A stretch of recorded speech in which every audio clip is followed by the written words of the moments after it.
to the Hot Mic, our special on the big Bihar election of 2025, and we are bringing you here all the faces that matter in Bihar. राजनीति में कुछ चेहरे ऐसे होते हैं जो सदाबहार होते हैं और जिनकी जरूरत समय के साथ और भी बढ़ती चली जाती है। आज मेरे साथ जो शख्सियत इस शो में मौजूद हैं वो कुछ ऐसी ही शख्सियत हैं।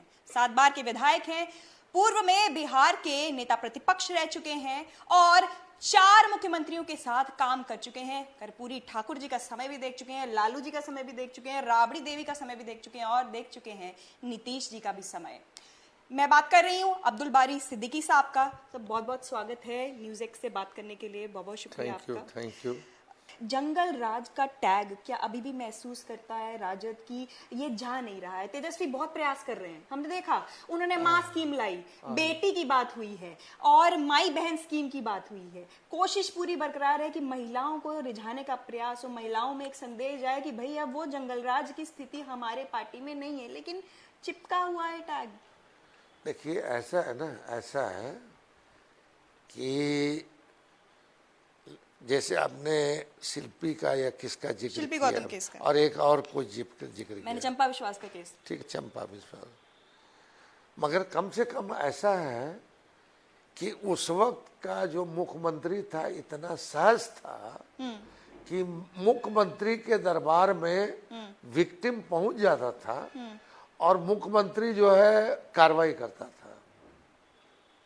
लालू यादव की एक ये तो खासियत हुई ना भाई। ये साधु यादव जैसे व्यक्ति भी थे जिनको सीबीआई बुलाती रही, अपना डीएनए सैंपल तक ना दे पाए। अरे भैया, साधु यादव पे नहीं ना आप इंटरव्यू लेने आए हैं। अब तो हमारी पार्टी, हमारे पार्टी का नेता, हमारे पार्टी का विजन, हमारे वो ठीक है, अब डिस्टेंस हो गया है। अब डिस्टेंस है, मगर उनके जैसे जैसे अब मान लीजिए ना कि अभी कल जो हत्या हुई है, कल जो हत्या हुई है मोकामा के अंदर, ठीक है जी।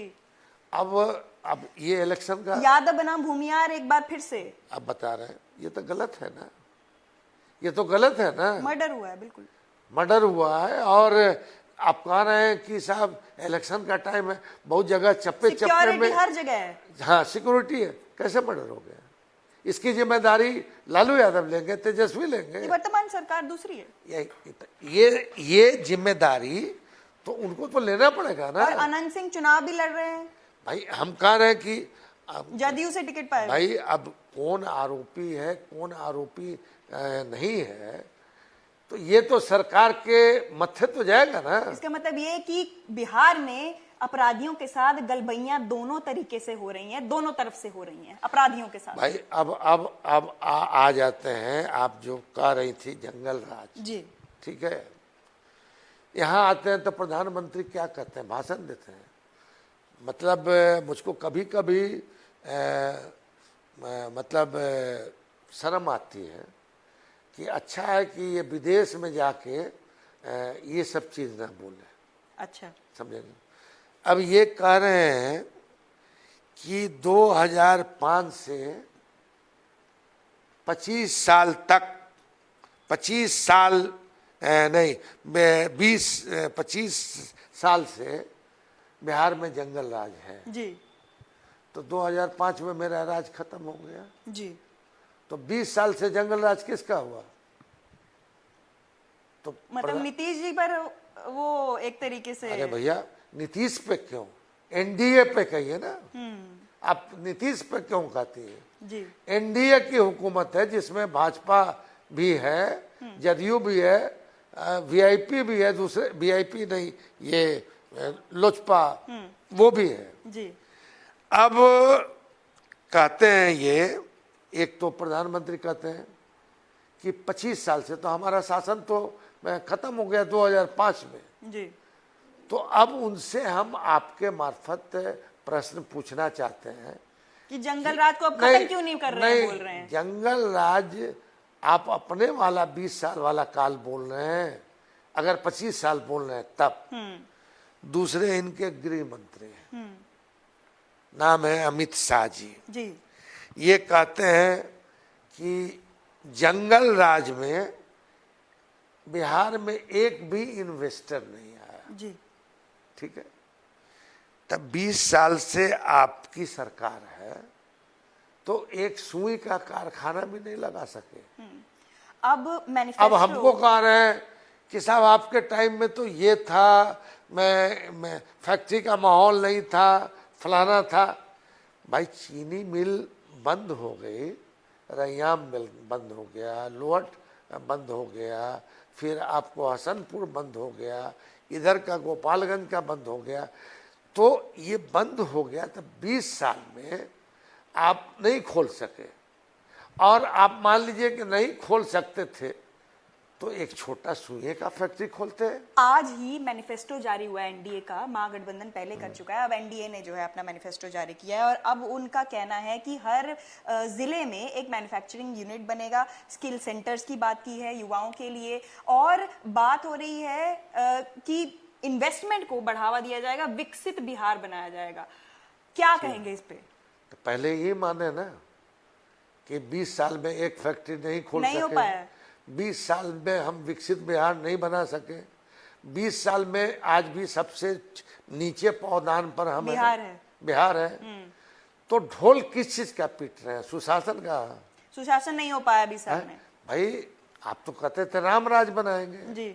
अगर यही राम राज है तो बिहार की जनता, बिहार के गरीब गुरबा को ये इस राम राज की जरूरत नहीं है। तो फिर अभी जैसे आपने इन्वेस्टमेंट की ही बात की, इस वक्त सबसे बड़ा मुद्दा बना हुआ है बेरोजगारी, और बात हो रही है नौकरियों की। सरकारी नौकरी का एक ऐसा वादा तेजस्वी जी ने कर दिया है जिसे अब एनडीए को भी जो है उसकी काट ढूंढनी पड़ी है। आज ही मैनिफेस्टो में उन्होंने जारी किया है। तेजस्वी जी ने कहा कि हर एक घर जहां पे सरकारी नौकरी नहीं, मैं सरकारी नौकरी दूंगा। आप फाइनेंस मिनिस्टर रहे हैं, बताएं कैसे होगा? भाई अभी तो चुनाव का वक्त है, तो 2 लाइन का शेर हम सुना देते हैं। जी जी जी बिल्कुल। कि इब्तदाई इश्क है रोता है क्या, इब्तदाई मतलब प्यार की शुरुआत है, इब्तदाई इश्क है रोता है क्या, आगे आगे देखिए होता है क्या, बाद में बताएंगे। ठीक है, एक नहीं अब बता रहे हैं ये। अब देखिए ना कि मैं मतलब बड़ा पार्टनर यहाँ तो प्रधानमंत्री और गृह मंत्री जी। गृह मंत्री बहुत काबिल हैं, प्रधानमंत्री बहुत काबिल हैं, समझा क्या नहीं। एक फंड है SEZ, जानती हो? Special economic zone. Special economic zone जी। स्पेशल इकोनॉमिक जोन का पैसा, एक पैसा भी बिहार में क्यों नहीं आया? और ये सारा का सारा पैसा गुजरात में क्यों कर लग गया? ये तो इस चुनाव में बिहार की जनता को पूछना चाहिए। बिहार को वंचित किया गया फंड से, आप कह रहे हैं? भाई हम तो ऑन रिकॉर्ड बोल रहे हैं ना जी, हम ऑन रिकॉर्ड बोल रहे हैं। हम क्राइम फिगर भी बताया आपको ऑन रिकॉर्ड जी, ये भी बता रहे हैं ऑन रिकॉर्ड जी। और प्रधानमंत्री और गृह मंत्री ने जो भाषण दिया कि साहब 25 साल में यहाँ जंगल राज है, तो 20 साल का जंगल राज उनका हो गया, 5 साल का अगर मेरे जंगल राज को बोलते हैं तो मान लीजिए, ठीक है। मगर हमारा राज जंगल राज नहीं था। क्या था? क्या था? गरीब का राज था। गरीब का राज था। गरीब का राज था जी। पैसा कम था, कम पैसे में हमने गरीबों का काम किया। हमने गरीबों को बहुत सारी जैसे कहते हैं ना लोग कि कुछ नहीं हुआ, जैसे बोलते हैं लोग, बहुत सारी नियुक्तियां हुई, उसी का फिगर जारी किया। नियुक्ति की बात आपने पहले भी की थी, आपका एक इंटरव्यू में दिख रही थी, आपने कहा था कि राजनीतिक भागीदारी सुनिश्चित की गई राजद की सरकार में पिछड़ों की और माइनॉरिटी की। क्या ये माना जाए कि ये जो भागीदारी होगी या ये बढ़ेगी महागठबंधन की सरकार आने पर? नहीं, देखिए एक्चुअली क्या है, वो तो बढ़ेगी, कानून के तहत ही बढ़ेगी। कानून के तहत ही बता रहे हैं। कानून है जी। जननायक कर्पूरी ठाकुर जब जनता पार्टी में मुख्यमंत्री हुए या 67 में ही आरक्षण कब लागू किया था कर्पूरी जी ने?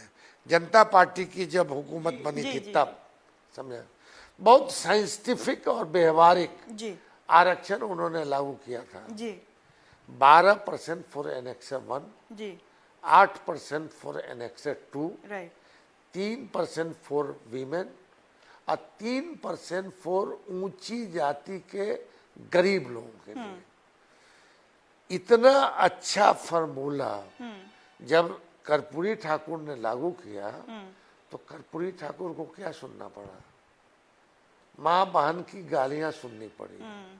और यही भारतीय जनता पार्टी जो उस वक्त का जनसंघ था, जनता पार्टी की सरकार में एक घटक था, उसने कर्पूरी ठाकुर की सरकार को गिरा दिया। लेकिन अब तो भाजपा जो है उनको अपना एक आइकॉन बताती है और उनको भारत रत्न भी मिल गया। भैया ऐसा है कि आइकॉन जो है जी आइकॉन वो अभी मांग रहे हैं वोट के लिए। अच्छा अब वोट के लालच में ही बहुत कुछ किए हैं। और भारत रत्न दिया, अच्छी बात है, ऐसा नहीं है कि वो हकदार नहीं थे। और मगर उनके साथ साथ और लोगों को भी दिया, जी तो और लोगों को भी देना था, जी तो उनको भी दिया। सारे आइकॉन्स पे जो है अपना कब्जा किया है, ये आपका कहना है? भाई आप बता रहे हैं, आप भी समझ रही हैं जी हम भी समझ रहे, मगर वही लोग जो आज भारत रत्न देने वाले लोग हैं, वही लोग तो उस वक्त कहते थे आरक्षण कहाँ से आई। जी वो उस समय की बात हुई और अब जो है कोई और नैरेटिव चलता है। बिल्कुल हम देख रहे हैं। आपने बात की भागीदारी की, आपने कहा कि बिल्कुल राजद की सरकार आने पे दलित हो, माइनॉरिटी हो, उनकी भागीदारी सुनिश्चित की जाएगी, लेकिन कॉन्स्टिट्यूशन के दायरे में रहकर। लेकिन नहीं, हमारे चिराग जी नहीं, हम बता रहे हैं आपको, सामाजिक न्याय हमारा एक मजबूत खंबा है, वो आधारशिला है हमारी सामाजिक न्याय की। सामाजिक न्याय हम के साथ समझौता नहीं कर सकते हैं। जी चिराग जी का कहना है कि मेरे पिताजी ने अपनी पार्टी तक कुर्बान कर दी थी माइनॉरिटी सीएम बनाने के लिए, लेकिन राजद नहीं मानी। ये आरोप लगा रहे, बड़ा आरोप है, क्या कहेंगे? आप तो उस समय को अच्छे से जानते हैं। अच्छा, तो उस वक्त कुर्बान कर दी जी है। 2005 की बात करते, कह रहे थे लालू जी ने मना कर दिया। अच्छा, अब ये उस वक्त राजनीति में पैदा भी हुए थे? नहीं, छोटे थे बहुत। सुने भी थे अपने कान से।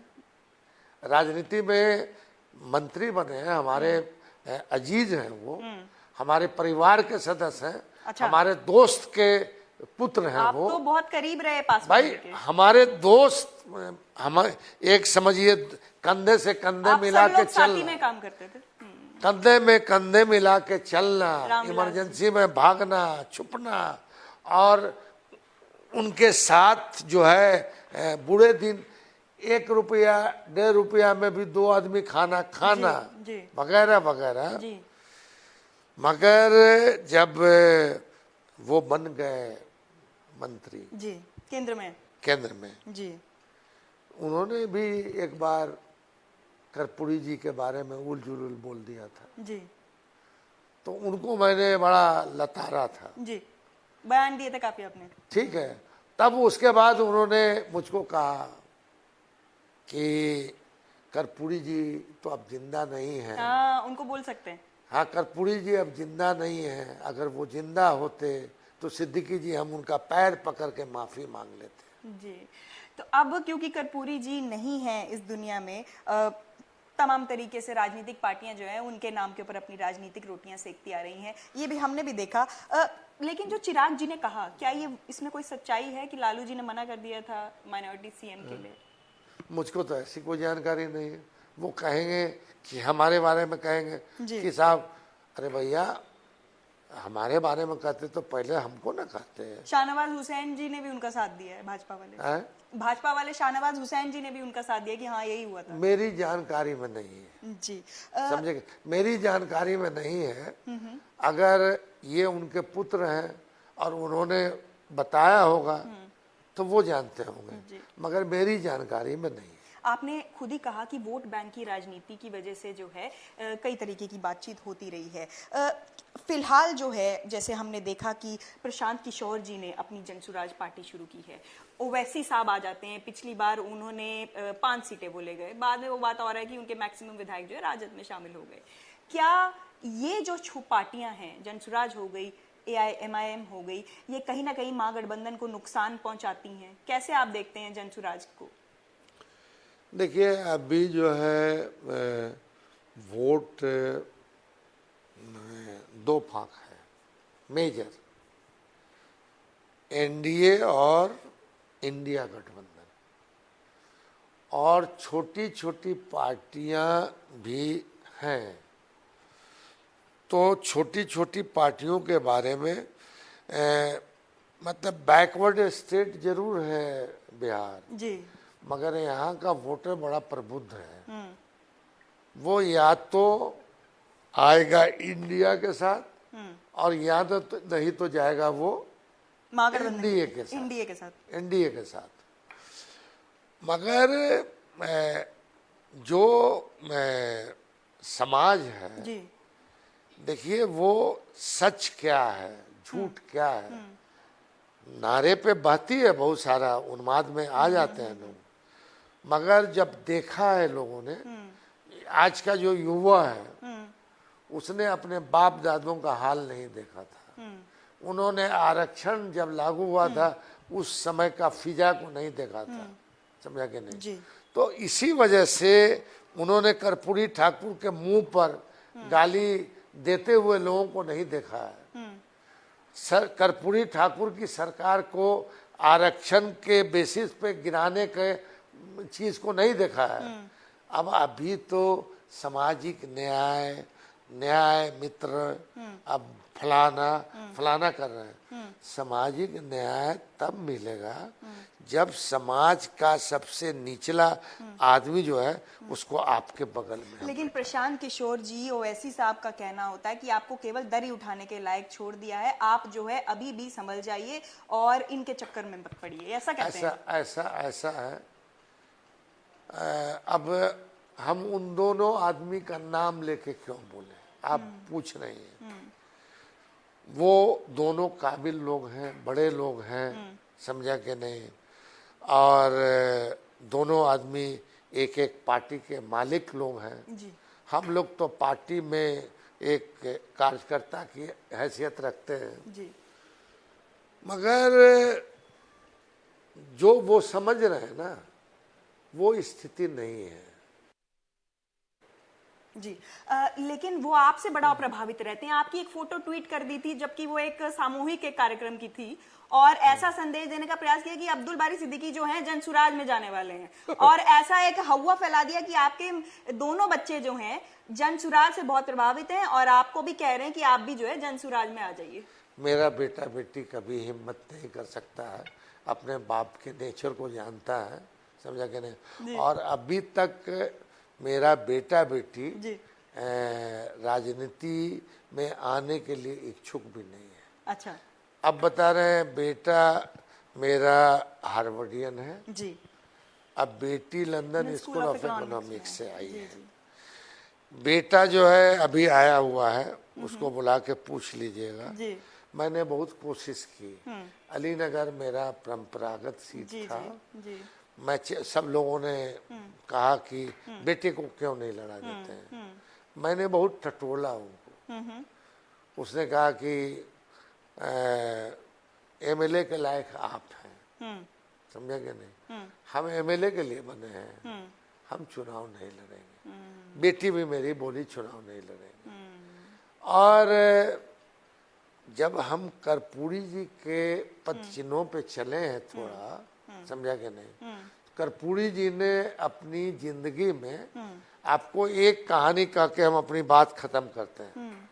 कर्पूरी जी के एक दोस्त हुआ करते थे वशिष्ठ नारायण सिंह जी, पॉलिटिकल भी और व्यक्तिगत भी जी। उनके हम उम्र भी थे।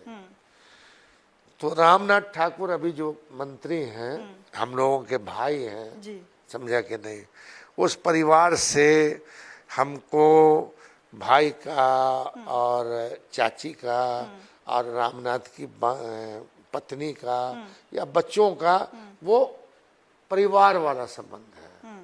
और वो भी मेरे परिवार को अपना परिवार समझते हैं और हम भी उनके परिवार को अपना परिवार समझते हैं।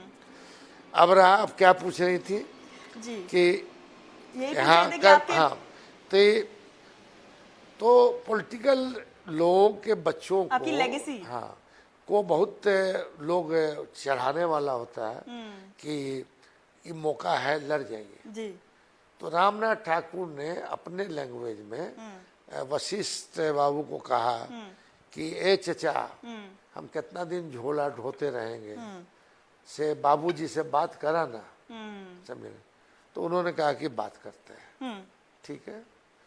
उसके बाद कोई आदमी नहीं था, हम तीसरा आदमी थे, तो हम भी उनके बात में किनारे खड़े थे, ठीक है। तो वशिष्ठ बाबू ने कहा अपने लैंग्वेज में कि कर्पूरी जी एक बात कहें। तो उन्होंने सोचा कोई गंभीर बात होगी, उन्होंने कहा कहिए।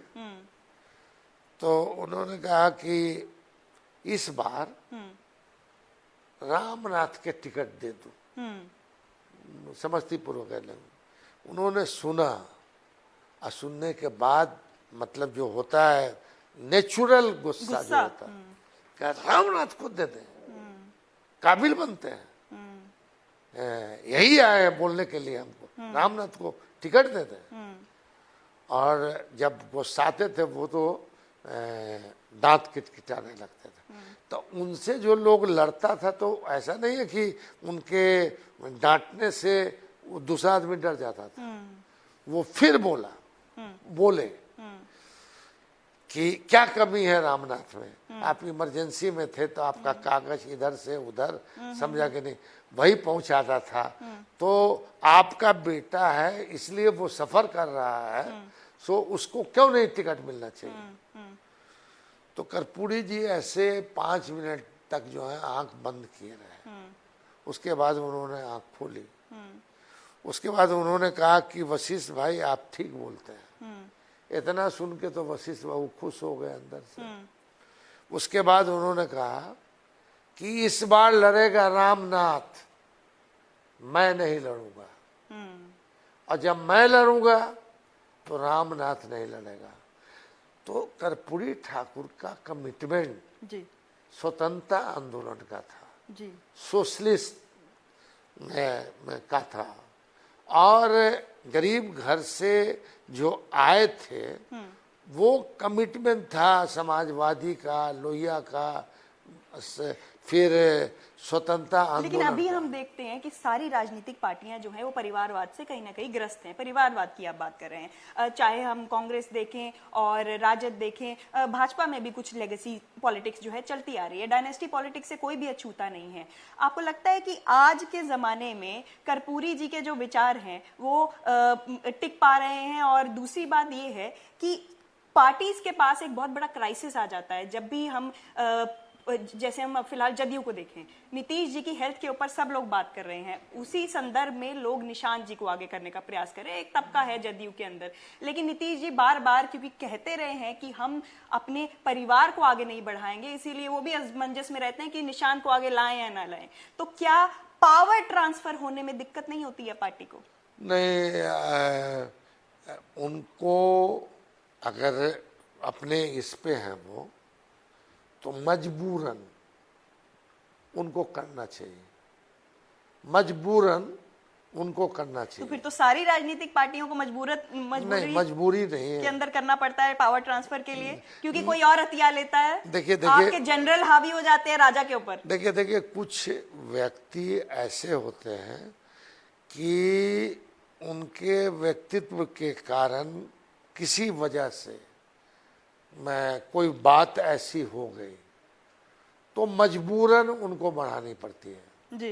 मगर कुछ लोग तो जान के बढ़ाते हैं। क्या ये माना जाए कि राजनीति में परिवारवाद जरूरी भी है कई हद तक, राजनीतिज्ञों को अपनी जगह बचाने के लिए, भाई परिवार, अपनी लेगेसी बचाने के लिए? नहीं, परिवार का कोई आदमी आता है, पार्टी के सैद्धांतिक विचारों से जुड़ता है जी, संघर्ष करता है, मेहनत करता है, पार्टी को मजबूत करने की दिशा में वर्षों वर्ष तक लगा रहता है जी। तो ये क्या बुरा है? तो इसमें कोई इसमें गलत बात नहीं है। मैं नहीं मानता इसमें, मगर ये नहीं कि बस वही वो रहे, हाँ? सर्वे सर्वा वही रहे। नहीं नहीं, एक्चुअली सर्वे सर्वा का बात नहीं है। पार्टी डेमोक्रेटिक होके अब डेमोक्रेसी में बहुत सारी चीजें ऐसी होने लगी है जी। कि मैं क्या कहते हैं, क्या उसको क्या कहते हैं अंग्रेजी में, अरे भाई सौंपा जो जाता है, क्या कहते हैं उसको, पावर ट्रांसफर। पावर ट्रांसफर नहीं, उसको अधिकृत करना। हाँ हाँ। अधिकृत करना पड़ता है। अब देखिए बात ऐसा है कि घुमा फिरा के आप आना चाहते हैं लालू जी पर, मैं समझ रहा हूँ यही। नहीं, मैंने सभी पार्टीज की बात की, मैंने कांग्रेस की बात की, मैंने भाजपा की बात की, मैंने राजद की बात की, समाजवादी पार्टी की बात की। ठीक है। और पावर ट्रांसफर के ऊपर टसल भी बहुत हुआ है राजद में। टसल होता है, मगर जो मूल विचार है इसमें टसल नहीं होना चाहिए। आपको लगता है कि जो तेज प्रताप जी के साथ हुआ वो कहीं ना कहीं उसी टसल का नतीजा है और उससे खामियाजा भी भुगतना पड़ रहा है राजद को इस चुनाव में? नहीं, हम पारिवारिक मामले में कोई टीका टिप्पणी नहीं करेंगे। मेरे लिए दोनों अजीज हैं। मैं तेजस्वी मूल पार्टी में है, उन्होंने अपनी पार्टी बनाई है जी। तो जो मूल पार्टी है उस पार्टी के साथ हम जुड़े हुए हैं और जो रिश्ता है भाई का, चचा भतीजा का, वो रिश्ता रहेगा। और चुनाव के बाद क्या ऑप्शन भी खुले रखेंगे कि अगर आ जाएं तेज प्रताप जी वापस सरकार में तो कोई दिक्कत नहीं है? हम अधिकृत व्यक्ति नहीं हैं, मुझसे ऐसा सवाल पूछना भी नहीं चाहिए। सम्मान बना हुआ है दोनों तरफ से। जी, सम्मान बना हुआ है दोनों तरफ भाई से। हमको दोनों चचा प्रणाम करता है तो हमको इससे ज्यादा इज्जत क्या चाहिए? जी। चचा की इज्जत करता है, बड़ा भी छोटा भी जी। तो कम से कम ये संस्कार तो है लालू जी का कि चचा का इज्जत तो करता है। तेज प्रताप जी की पार्टी क्या नुकसान नहीं पहुंचा रही है राजद को इस चुनाव में? देखिए, खुलेआम बयान दे रहे हैं। अब दे रहे हैं, मगर ये पब्लिक है, सब जानती है। जी। तो ये थे अब्दुल बारी सिद्दीकी साहब, कह रहे हैं पब्लिक है, सब जानती है और राजनीति में परिवारवाद को कहीं ना कहीं एक हद तक जरूरी भी कह रहे हैं। इनसे आगे भी बातचीत जारी रहेगी। Keep watching the Hot Mic. We are bringing you all the important faces of Bihar right here and asking them what do they have in store for the people of Bihar, for the future of Bihar. Stay tuned to NewsX and keep watching the Hot Mic with me, Shikha Salaria.